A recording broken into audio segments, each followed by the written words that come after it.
Oi, meu nome é Letícia, eu já sou licenciada em Ciências Biológicas, eu tenho um mestrado na área de Fisiologia Vegetal e agora eu estou fazendo a minha segunda licenciatura em Pedagogia.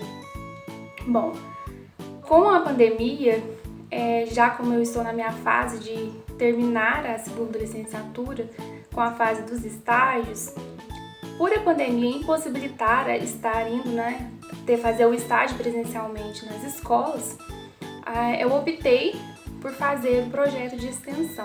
Por isso esse evento, esse projeto, falando um pouquinho sobre o método Montessori. Bom, então para iniciar, quem foi Montessori? Quem é essa mulher? De onde surgiu esse método? Então essas são algumas coisas que serão abordadas nesse projeto. E lembrando que o objetivo aqui não é esgotar sobre o assunto, porque falar sobre o método Montessori leva muito tempo, muito estudo. Então aqui é mais um apanhado geral sobre quem foi Montessori, como ela pensou nesse método, o que levou a ela a desenvolver esse método, quais as principais características e será que esse método realmente funciona? Será que é válido eu aplicar ele? Mas eu vou tratar aqui não só apenas com o intuito de atingir professores da educação infantil.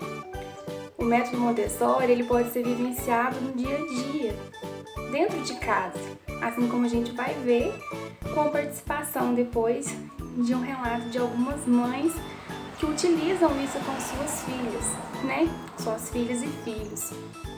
Então, fica ligado, participe com a gente e que possa ser um momento de um aprendizado, tanto para mim quanto para todos que estiverem acompanhando. Vamos lá? Montessori nasceu na Itália em 31 de agosto de 1870. Naquela época, era inconcebível uma mulher ter um papel importante, ter uma função de destaque. Mas mesmo contra a vontade de seu pai, com toda a resistência que ele apresentou, ela decidiu cursar medicina. E não só com a resistência de seu pai, durante todo o seu curso ela enfrentou preconceitos, porque era inaceitável uma mulher fazer uma consulta a um homem. Mas apesar de todo o preconceito, de todas as dificuldades que ela enfrentava, ela terminou o seu curso, ela se formou em medicina. Como a sociedade da época já era muito preconceituosa com relação à atuação feminina, ela acabou indo trabalhar na clínica psiquiátrica da Universidade de Roma, onde ela tinha se formado. E lá ela observou que as crianças que apresentavam algum distúrbio, elas eram tratadas de forma desumana. Elas não tinham com o que brincar, elas não tinham o que fazer. Então, a partir daí, que ela começou a dar uma atenção para essas crianças e observar o comportamento delas. E então, a partir disso, ela observou que aquelas dificuldades, aquela irritabilidade dessas crianças, na verdade, era tanto um problema pedagógico quanto um problema de ordem médica. Então, foi a partir desse trabalho dela nessa clínica psiquiátrica com essas crianças que ela começou a observar que ela deveria ajudar essas crianças. Então, começou aí o seu interesse em trabalhar com crianças, com a pedagogia. Ela observou que essas crianças elas não tinham nenhum estímulo e elas eram tratadas então de forma desumana, com muita agressividade, com nenhum carinho. Então ela decidiu a partir daí que se dedicaria a estudar o desenvolvimento dessas crianças. Então, para isso, ela voltou seus olhos para estudos, o que levou ao estudo de Ithard e de Seguin, onde eles trabalhavam desenvolveram métodos para trabalhar com crianças que apresentavam algum tipo de deficiência. Não vou falar sobre eles aqui, porque senão vai prolongar muito o assunto e não sendo o foco aqui. Mas esses autores foram alguns que embasaram muito o desenvolvimento do método de Maria Montessori. Então, essa busca incessante por conhecimento de Maria Montessori levou a ela a estudar bastante o trabalho desses dois autores. Maria ficou encantada com o estudo seguinte sobre a sensibilidade das crianças. Então, ela observou que as crianças eram necessitadas de atividades, elas precisavam de ter objetos, de ter coisas, elas precisavam brincar para se desenvolver, porque as crianças eram tidas como um nada, que deviam só crescer para trabalhar depois. Então elas não eram entendidas como um ser humano dotado de potencialidades. Então a Maria Montessori observou isso, que essas crianças elas já são um ser humano completo, com diferentes potencialidades dos adultos. E para que elas pudessem aprender, elas precisavam ter contato com as coisas, precisavam mexer, precisavam ter atividades para ajudar o seu processo de desenvolvimento. Então, a partir disso, Maria começou a desenvolver alguns objetos de madeira e lixa, não para estimular, mas para que essas crianças pudessem ter um contato com esses objetos e então passassem a se desenvolver melhor. Então, em seguida, ela notou a importância da sensibilidade sensorial da criança e também ficou encantada com os materiais que Seguin desenvolveu.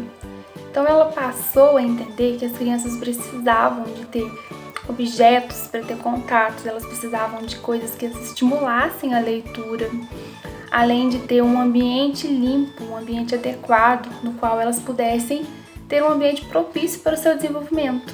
Então, Maria também desenvolveu alguns materiais, apresentou a essas crianças e ficou encantada com o resultado. E ela então percebeu que ela poderia inscrever esses alunos dela com dificuldade de aprendizagem no exame nacional. E o resultado foi surpreendente, porque essas crianças que eram tratadas como retardadas pela sociedade apresentaram um desempenho tão bom quanto as crianças que não tinham nenhum problema, considerado na época como retardadas.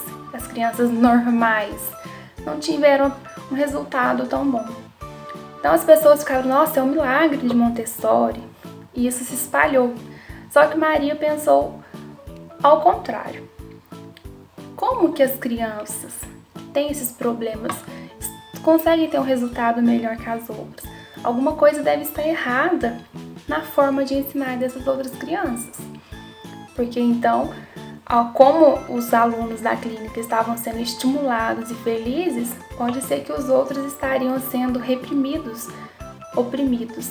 Então ela decidiu que deveria investigar um pouco mais sobre a questão pedagógica, porque ela viu que o problema de aprendizagem dessas crianças eram muito mais relacionados com a forma de ensinar, com a pedagogia, do que propriamente com a questão médica. Então, Maria Montessori, ela acreditava que as crianças elas poderiam aprender.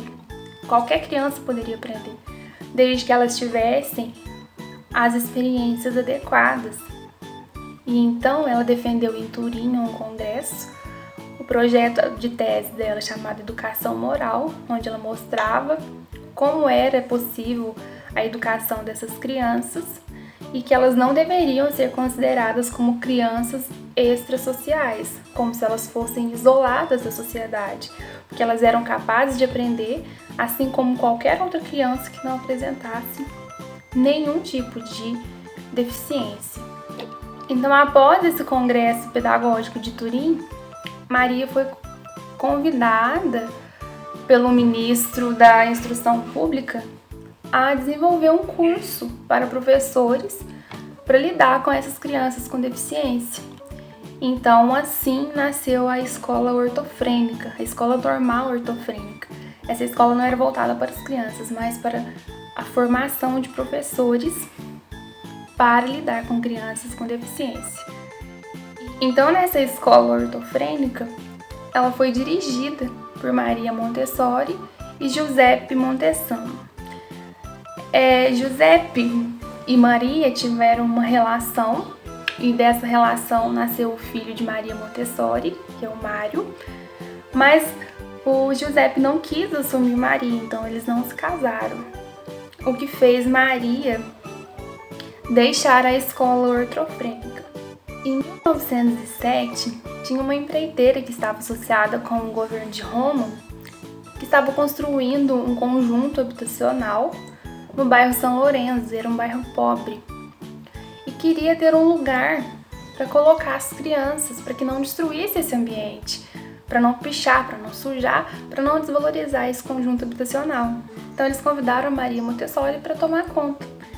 E de primeiro momento ela falou assim, não, esse não é o meu objetivo, eu não trabalho com isso. Mas aí depois que ela viu a situação daquelas crianças, ela resolveu aceitar. Ela falou assim, olha, eu aceito, desde que eu possa conduzir da minha forma, desde que eu possa aplicar as minhas ideias. E então ela passou a desenvolver um projeto educacional que deu origem à Casa dei Bambini, que foi a primeira escola que começou a ser a revolução do ensino no mundo. Então a Casa dei Bambini era, em tradução literal, a casa das crianças, tinha realmente esse objetivo de ser a casa das crianças, porque as crianças naquele bairro viviam em muita miséria, eram muito abandonadas. Então ela fez um local que fosse adaptado para essas crianças. As mesas tinham que ser pequenas, as pias tinham que ser baixas e o ambiente era livre, onde as crianças escolheriam onde elas queriam ficar, qual atividade elas queriam fazer. Então ficava tudo ao alcance das crianças. E ali essas crianças passavam o tempo onde elas eram felizes e desenvolviam essas atividades de forma livre, que é uma das coisas que Montessori preza no seu método. A liberdade da criança, mas não uma liberdade que vai causar confusão, que fique totalmente livre, mas uma liberdade assistida, onde tinha um limite que visava o interesse comum. E então, nesse local, as crianças se desenvolviam, aprendiam. E por que eu digo que a Casa dei Bambini foi revolucionária para a educação?